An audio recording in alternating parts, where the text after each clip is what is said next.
A mogu sve, kažu i studentice Fakulteta političkih znanosti. Predstavimo njihov projekt.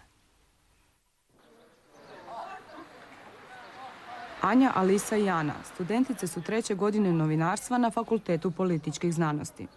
Prije nekoliko mjeseci pokrenule su internetsku stranicu, čije samo ime Mogu sve govori ono što žele poručiti ne samo osobama s invaliditetom, nego i cjelokupnom društvu.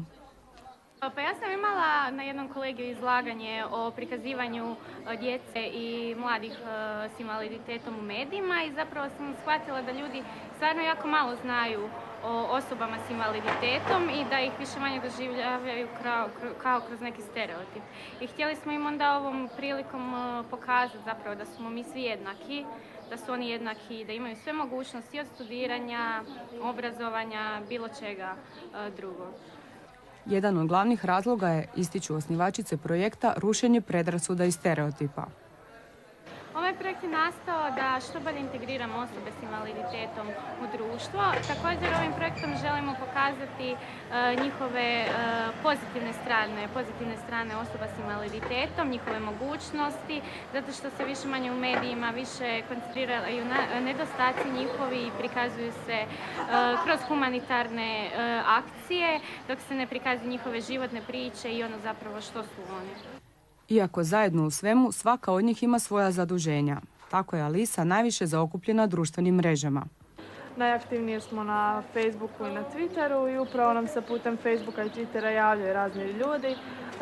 Na taj način smo se povezali sa brojnim udrugama i većina ljudi koja nam se javila spremna je ispričati svoje životne priče, svoje razne situacije u kojima su se našli.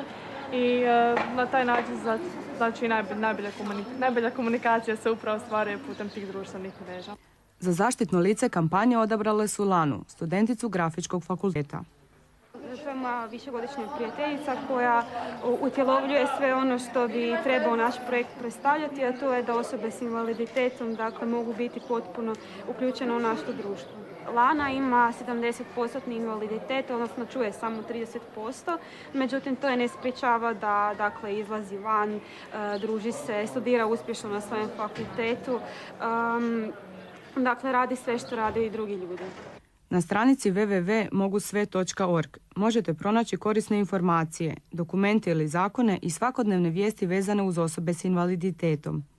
Također, ako studirate ili planirate upisati studij na Zagrebačkom sveučilištu, ovdje ćete naći sve što vam treba.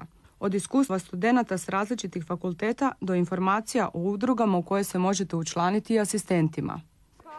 Osoba koja nas je najviše savjetovala u cijelom ovom procesu je naša profesorica Gordana Vilović sa fakulteta koja nam je dala savjet kako pristupiti ovom projektu.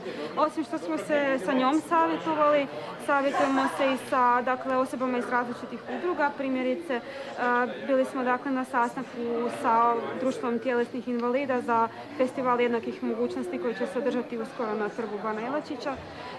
On nas je također uputio na brojne probleme što se tiče osoba s invaliditetom i recimo mladih ljudi koji volontiraju i pomažu im na tim festivalima. Nedavno su završile i sa snimanjem promotivnog videospota u kojem su osim osoba s invaliditetom bili uključeni i neki ljudi iz javnog života.